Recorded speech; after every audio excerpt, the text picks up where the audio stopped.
Jesus, this is a mess. I can't even fix stuff. Let's roll the intro.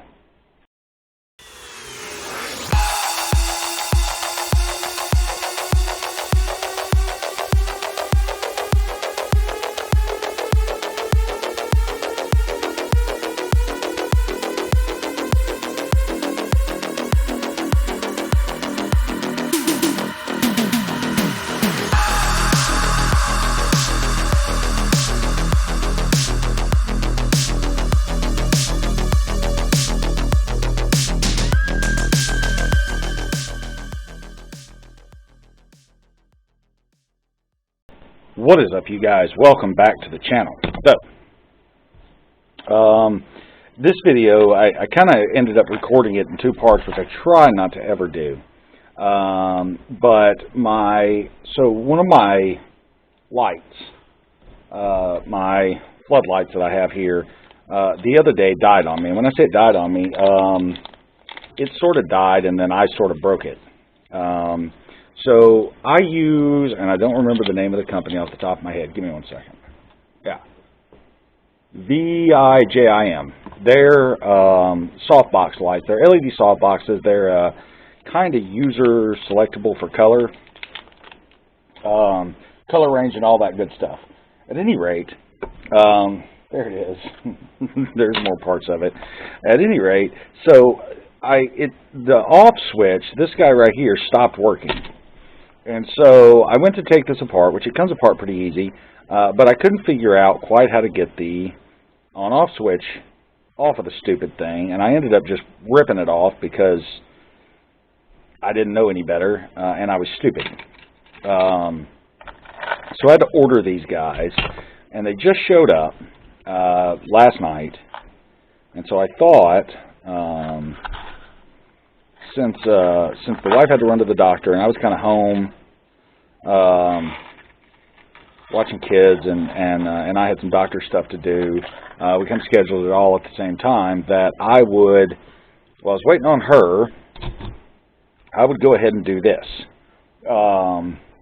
And so just kind of a short video. This is not going to be super long or anything like that at all. I thought that I would just switch this guy out real quick for us and get my light back up and running. I'll say this. So I used to do a lot of repairs and stuff, and I didn't really do them on YouTube. I just kind of did them by word of mouth and then selling on eBay and Mercari and Facebook and some other stuff like that. But I don't really have a website because I can't really be bothered with it and the whole thing. But at any rate, I used to do a bunch of these, and I decided to get into making YouTube videos about this stuff. And part of that meant that I had a lot to learn. I had a lot to learn about how to make videos and how to edit videos, and I don't take that the wrong way. I am by no means a pro at all. I am barely acceptable at best. Barely. But I'm getting better. I'm learning a lot. And through this process, sorry, I'm just bending some of these tabs back down. One of them got a little bent. Through the process of making videos, I've went through several different iterations of cameras and things like that that I use. Because listen, there is no like tutorial. There's nobody that sits out and says, okay, here's your box full of things to make YouTube videos and to edit them and post them and stuff like that. So when I started off,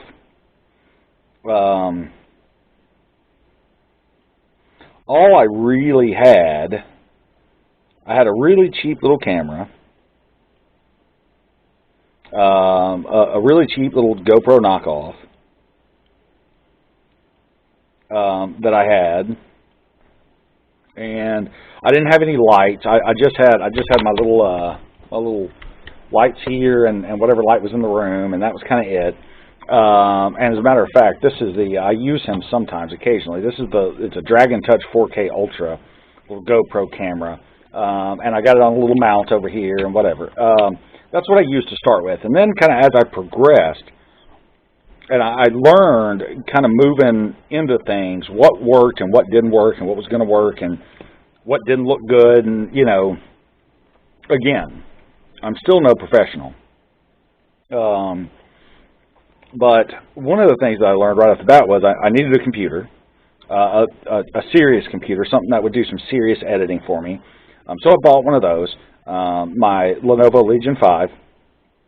I really like it. It's not, I didn't go super high end. I got it on a Prime Day deal, and like I said, I didn't go super high end or anything like that. I just got a nice, good camera, something that would work kind of all the way around for me. And you know, I realized I needed a better camera, and so I still don't have like a super nice camera. But yeah, it's a 2.5K, whatever it is, 2.5K. Just a little cheap camera. And one of these days I'm going to upgrade it and go to a much nicer camera and all that. But one of the things I learned is I didn't have enough light. And there was no amount of adjusting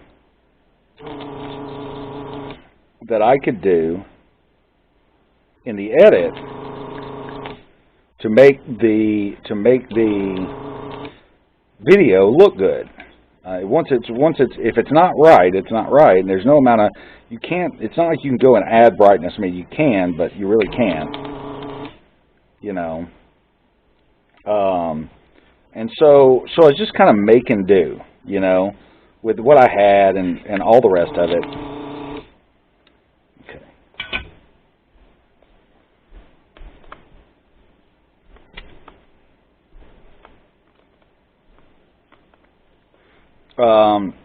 And then I started looking it up and learning a little bit more. And again, you know, I didn't go to school for it. I don't know anything really about filmmaking or making YouTube videos. I'm just kind of, like I said, I'm literally learning as I go.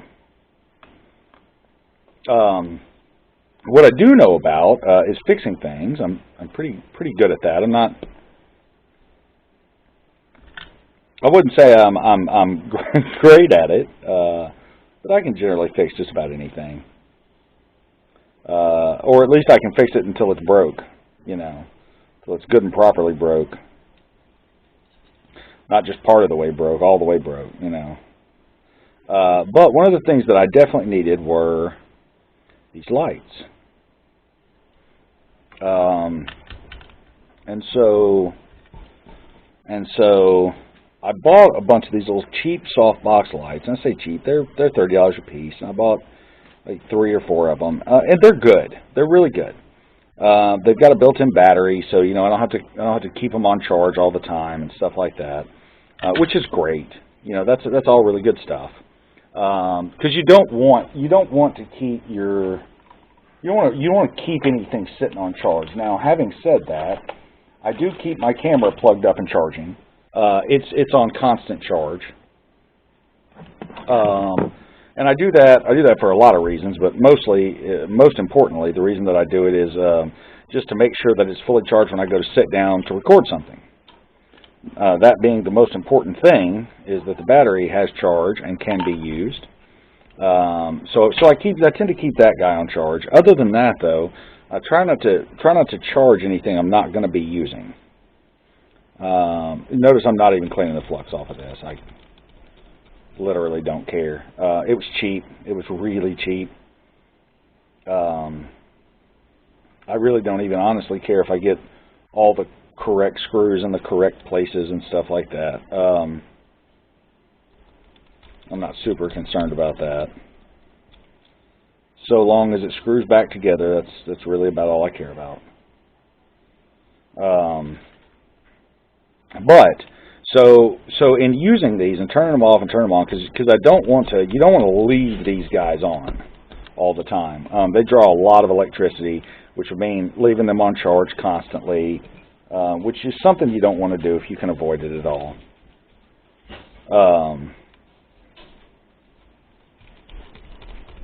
But in turning this thing off and on, what ended up happening was one of the one of the, I'm sorry, my brain went completely blank here for a second. One of the power switches on one of them, on this one that I'm working on here, ended up, it wouldn't turn off. No matter what I tried, it would not turn off. So I dug around and ordered the switches, which they're potentiometer, they're rotary potentiometer switches is what exactly they are. But I ordered those guys so that I would have them, and I actually ordered a box full of them because I anticipate that if one broke, others will break soon. And this will at least allow me to repair them on my own, which is kind of a little bit of a pro tip for you guys. Listen, if you're getting into this for a hobby, okay, if this is going to be a hobby for you, or even a business, don't hesitate. I know when you start off doing things that, certain things are expensive and stuff like that. I get that. But don't hesitate to spend the money to buy. You're going to go through a lot of capacitors, a lot.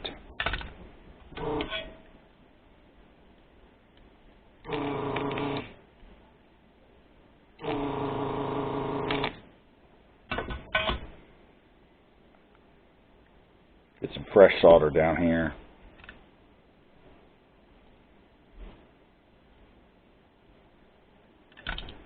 Go ahead and spend the money. You're going to use them. Trust me, you're going to use them. You're going to use, guys, a lot. I have absolutely bags and bags and bags and bags and bags full of, and rolls and books full of capacitors and resistors and transistors,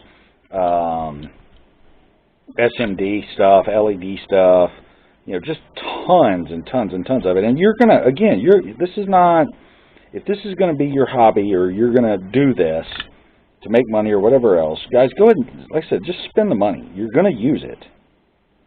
You're going to use it a lot. And so it makes better sense for you guys to go ahead and have what you need. And when you buy something, if you're working on a game gear, for instance, there's a 68 microfarad capacitor that nobody seems to ever have. You got to buy them in bulk, and I can tell you this: if you're going to recap one, you have to have it. It's point blank period of requirement for you to have the thing, because you can't do a full recap without it. Why would you buy one? For the one you're working on. Again, if you're only going to have one game gear, fine, no problem. But you're probably not going to have one game gear. You're probably going to have, if you're doing this, you're going to make money at it. You're going to, at any one time, I know there are times that I've got 20 game gears sitting here on the bench. That is not uncommon. Not uncommon even a little bit for me to have 20 of them sitting on the bench. And you're going to have that. So go ahead and purchase, don't just buy one of them. That's useless to you. Buy 10 or 15 of the things, buy 20 of them, buy 100 of them, 100, 10 UF capacitors? Man, you cannot, it's not possible to have enough of those things. You will absolutely rip through those faster than you can imagine. I stuck all this in here, and I'll bet you money that I have to go track down the other little screwdriver that I've got. I've got this one little Phillips screwdriver that is super tiny. Is this him? This is him right here. Because I've had to take these guys apart before. And this is the only thing that will fit it.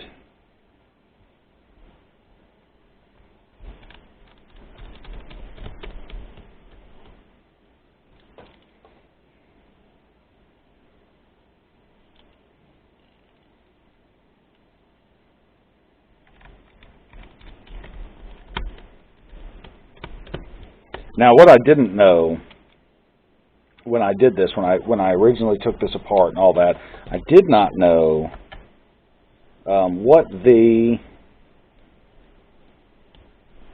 what's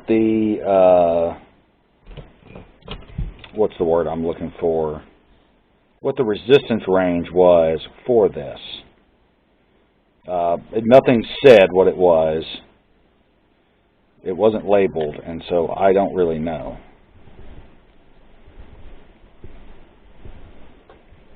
So I don't remember where did I put the box? I put it somewhere. There it is. I think I got B103s. I don't know what range these are either. I can go look them up and find out, but I don't know what they are off the top of my head. So we're going to see if these work properly or not. For all I know, this thing may blow up in my hands. We're going to see.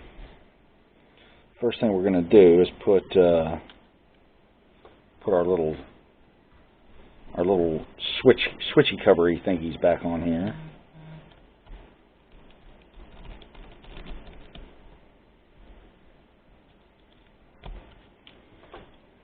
Give me 1 second. That's the wife.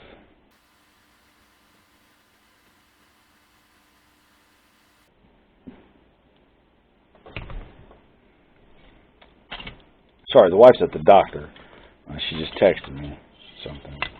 Okay, I'm looking for one more of my little switchy covery thingies so that I can turn this guy on and off. And I don't remember. See, I've got so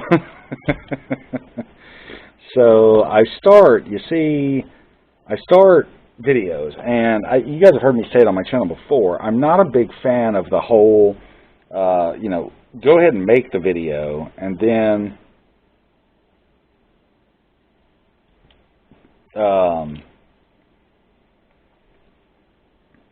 I'm not a big fan of make the video, you know, find out what all you need to fix something, and then order the parts.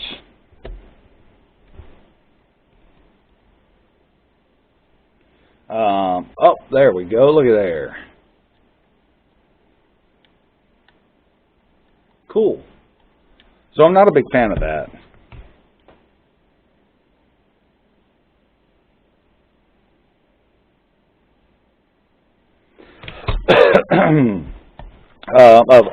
Order all the things and then shoot the video when you've got all the parts sitting there. I'm not a big fan of that. What I am a big fan of is go ahead and make your video from start, you know, in. Find out, let the viewers see what the thing actually needs, and then when it's all said and done, order the parts, get the parts in, and then finish your repair. And that way it's a true to life thing.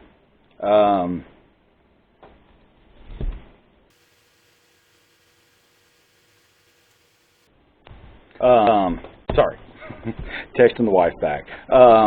So yeah, so this guy now works properly, which is perfect. But like I said, I'm a big fan of what I call a cold recording, right? Where I don't know what I'm getting into, and you guys don't know what we're getting into. We don't know yet, right? I'm a big fan of that way of doing things because it's true to life. It's true to what you guys are going to experience, right? I mean, you know, you guys, when you go to take something apart, unless you're doing an upgrade or, you know, or a mod, and a lot of times even with mods and upgrades, there's no way for you to actually know what you're going to be seeing. You know, there's no way. Well, I got to put this whole thing back up here. No way of knowing exactly what you're going to need 100%. Now, I can run you through a capacitor replacement list for Super Nintendo. You can go online and get that. But when you open the thing up, you know, it stopped working on you. And when you go to open the thing up, you don't know for 100%. Excuse the shaky camera. I'm screwing my light back down. Don't judge me. You don't know, and there's no way for you to know until you get in there. Are you going to need some resistors? All right, let's see here.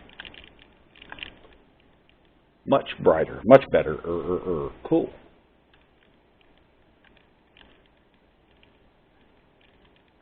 Very cool. Awesome. Now we got some light. Goodness gracious, I'm blinded. And so I like to do it kind of live, so because I want you guys to know, first off, you're not alone. And I don't care who it is doing the video. I really don't care. Not everybody's perfect. Voltar's not perfect. Coder's not perfect. Retro RGB's not perfect. None of these guys. They're not My Life and Game. None of these guys are perfect. Macho Nacho. No, they're not perfect. And a lot of times when they go to look at a video or go to make a video, they order what they think, and they get it in, or whatever, or they do what I just told you about, is they have just absolute stacks and stacks of components, just tons of them, floating around their shelves, because you gotta have them, you have to have this stuff if you're gonna do repairs, and you can't do it without it. So when you go to buy stuff, by all means, don't shortchange your way out. Buy the things. I wish I'm not going to open up all my drawers and everything, go through all my components, but buy the things you need.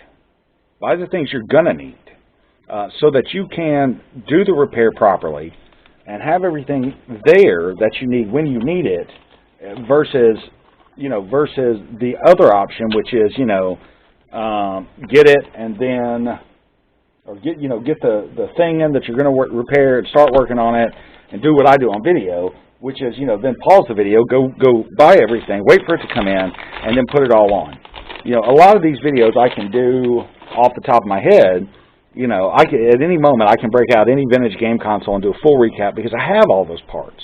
And so, the point is, I could have just bought the one of these that I needed, but I didn't.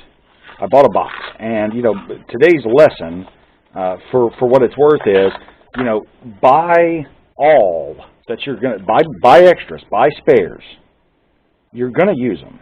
And if you don't, today, put them in a drawer, which I can tell you right now, there's not an electronics technician, there's not a guy that restores vintage consoles, that works with vintage electronics. There's not one anywhere that doesn't have an absolute shelf full, absolutely slap full of components.